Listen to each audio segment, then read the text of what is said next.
When did you guys think you had it? I would say before the race. We just had like a confidence going into this. It's not often that you get, our whole team is healthy right now, so there's 3 other guys that could be on this relay right now. So we knew we had a great group of milers, and I mean, I think these guys agree with me, but I felt confident going into this. I believed in every leg, and I figured it's going to come down to a race with J and Y. I was confident I could bring it home. Yeah. I mean, I think when you visualize a race like this over and over again, you replay that moment when you break away. It's hard to go into a race with doubts. Even if it's stacked against you, it's hard to go into a race with doubts. I mean, to be honest, I thought as long as my leg went well, I knew we would get it because these guys would be kicking my butt for the 2 months in speed workouts and a lot of reps. And so I knew if I was in contact or within the lead, that these guys would bring it home. And so I felt like as long as I did my job, I knew these guys would do theirs. And so coming into it, I knew it was up to us. I would say we're building something at Brooks, so as long as you do your own part, you run fast, and you do what we had to sprint, then I'm confident everybody else on this team. Handing it off to Brandon and knowing Isaac's kicking it in. And that's all that we did. So Izaic, he was with you till what, about 4 laps to go? Yeah, he was doing really good. Did that help you or make you nervous, or what were you thinking those last? It fired me up. There's nothing better than having a competitor come up on the side and make them better. And ultimately, we're both out there to win, and so I would say that it did help me. Maybe if he hung back maybe a couple meters so I didn't know he was there, I would have relaxed a little bit and he could have taken me. But when you feel that pressure, it pushes you to another level. It's dangerous to get Isaac fired up. Hard to deal with him in the last lap. You think there's an understanding between the 2 teams that, it's a race, but, don't anybody dare let it lag? I mean, that both teams are really supposed to be running fast. Yeah, I mean, they wanted to get it, we wanted to get it, and obviously we wanted to win. So nobody was going to let it lag out there today. We were going out there, we knew we had to push the pace. I'm sure they would have done the same thing if they couldn't jump on our shoulder. Nobody wanted to go slow. Winning this race and not getting the world record wouldn't be nearly as much for us. So it's all about just getting that time. I think that's the reason why previously the 4x-mile records have stood so long. It's difficult to get a team of 4 to the healthy to the line, let alone 2 teams that can push each other. I think that's the biggest difference today. I didn't see enough time for NJNY, but I think they went under the Ribich record. So I mean, I think that's the biggest difference. Is just I think there was an understanding we both wanted to go for the record, and that helped us both.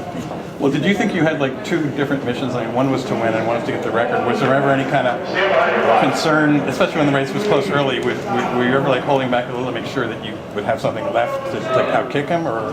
No, I don't think so. I think our plan was pretty obvious to figure out anyways. Yeah. I mean, if you're looking at a world record that's been run, it's a little bit more conservative to bring it down. So I know it could appear that way.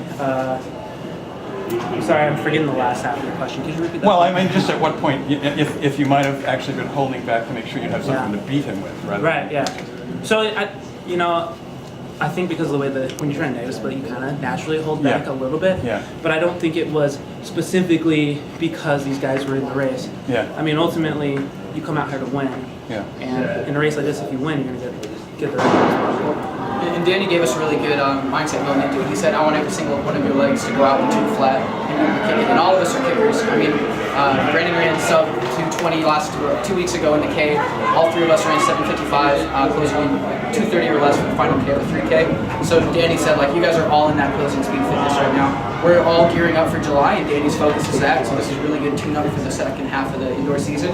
But he said, every single leg, I want you guys to go 2 flat and just kick it in. And so I thought that was really cool to see, especially handing off first exchange. I saw everyone hitting the splits like 2 flat, 2 flat, 2 flat, and kicking it in. And so everyone listened to the mission, listened to the vision of Danny, and I think it really paid off for the world record because had we not done that, one of us could have blown up, one of the legs could have gone a little slower. And I think everyone listened and everyone's competitive because NJNY is the defending world record holders. They're not coming out here to run this race against us to run a 6:14 or 16:14. So all of us listened to our coach, and I think that's really at the end of the day, it was Danny's mission, and he knew we could do it, so we believed it. So the Brooks Beast program, it's getting better every year. You guys are sending people to Worlds, get an indoor world medal. Where does this rank, and how does this, help that in your group get better? I think this is a starting block for what we want to accomplish this year. The team's building. It's been around for 6 or 7 years, something like that. It's about second year on the team. These guys have been here longer than me, but you know, it's a fairly young team, and so now it's like we want to show people what we can do. We've been training amazingly. We have longer distance, shorter distance. Obviously, Drew Windle's not here with us, but still medals and worlds, and you know, that's who we build ourselves after. We want to be as good as him. We want to make world championships, and we think all of us can do that. So it's not a team where we're coming out here to just get PRs. We're trying to make teams and win medals. Now maybe I should know the answer to this one, but would you all consider the 1500 to be the main event, or which one to be? I think we all like to say that. I think I'd call it like a 1,000 meter, 1,200 yard. But when it comes to a meet where there's just 800. Yeah. Yeah, that's fun. I'm sure they did like some of us. Especially guys who know we've done some 5Ks. It's more of like, miles where I'm at. yeah, it's more of like maybe me and Henry are choosing to be 1,500 runners. Yeah. I mean, everyone here, even Brandon, we all have quite the range, so I don't think anybody says, oh, 1,500 guy. We're just like, that's what we're choosing to be right now. That's what we're doing. And we're having fun with it. Well, you are. You first guys, is it hard to do splits because you started at such a weird spot? Like, Danny getting the splits, how did that work? Yeah, we were the Columbia coach and Danny giving us splits on the inside. And I knew the pacer was going to go out around 2 flat. And so as long as I stayed within range of Hoka and then within the range of the pacer, I knew we'd be somewhere in that range. And it was nice, kind of like what Izaic was saying, having Lupetta right on the shoulder, because you couldn't slack yourself. Like, you had to stay mentally engaged on the pace, had to stay mentally engaged on the race. And I think because we were so focused on our pacing, Hoka was able to do the same, and each leg got progressively better.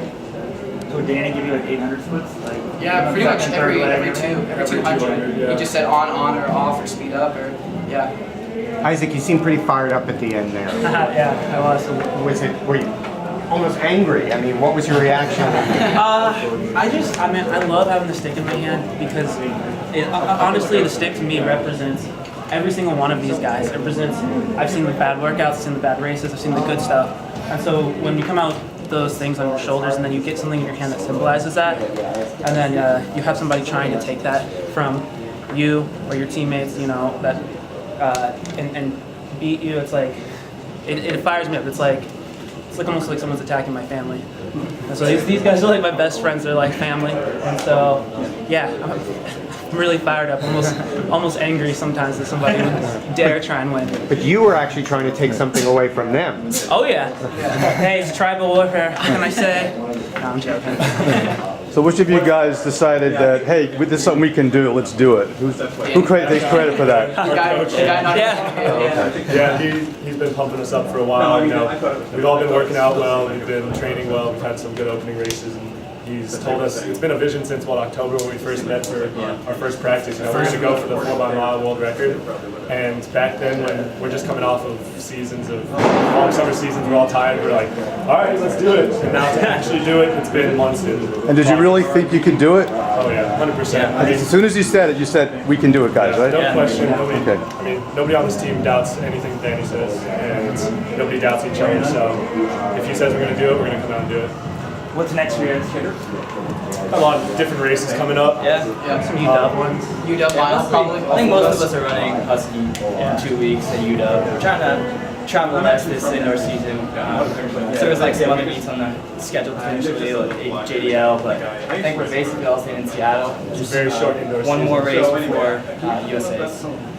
Probably a mile. Yes. And you guys will then be racing each other. Yeah. Yeah, that's when the tribal warfare actually happens, and so we'll have to put each other out on the line and go for it. Isaac's protecting us right now, but he's not going to be protecting us in 2 weeks. So we're all going to be trying to take something away from each other, but we'll work together, and whoever wins on the day, we'll be proud of them.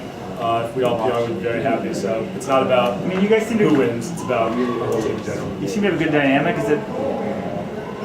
I mean, you guys could get competitive in a negative way. How do you keep the good vibe going? Or how have you guys established that? I think practicing it. There's no trying to beat each other or break each other down in practice. It's all about working together. Whether it's these guys slowing down for me a little bit on tempo so I can hang, or just building each other up in reps and not letting each other have a bad day. Just benefits us all in the long run. But we're just practicing that day in, day out. We're not, I don't know about other groups, we're not trying to drop each other. We're all just keeping each other positive in practice, and I think that translates to the track. That doesn't mean that every once in a while Dan doesn't say, all right, go for this last 200. one of us is going to try to kick everybody else's ass. Like, we're going hard for it. You know, one day it might be Izaic, one day it might be Brannon or David or me. So there's definitely those reps where you want to work as a team and be going as hard as you can. And that's kind of like racing, and that's practicing that race mentality. But you know, the second we cross the line, we hit a rep, we turn around, we're happy for each other, we're cheering each other on. So there's no hostility at all. And to answer that from a new perspective too, I was a rookie on the team. I'm coming in and these guys are all young, the whole team's really young. And being surrounded by such a supportive young group of athletes is incredible to me because I came in kind of not beat up, but I had a long year last year. And I came in and last time I was in New York, I ran like 15:50 something in the USA 5K. And that was a PR, but it was a very bad race. And so since the build up from November all the way to now, these guys have been supportive and been really like elevating me every single day for practices. I'm doing, you know, new workouts and new everything, but coming in with the vision with Danny and these guys, like our team is really the focus of it. It's a team sport at the end of the day. And it's great to be like, pretend to be competitive with each other. It makes it fun. But ultimately, we're all looking for self-actualization. And we know that the best way to do that is with each other. Great job, guys.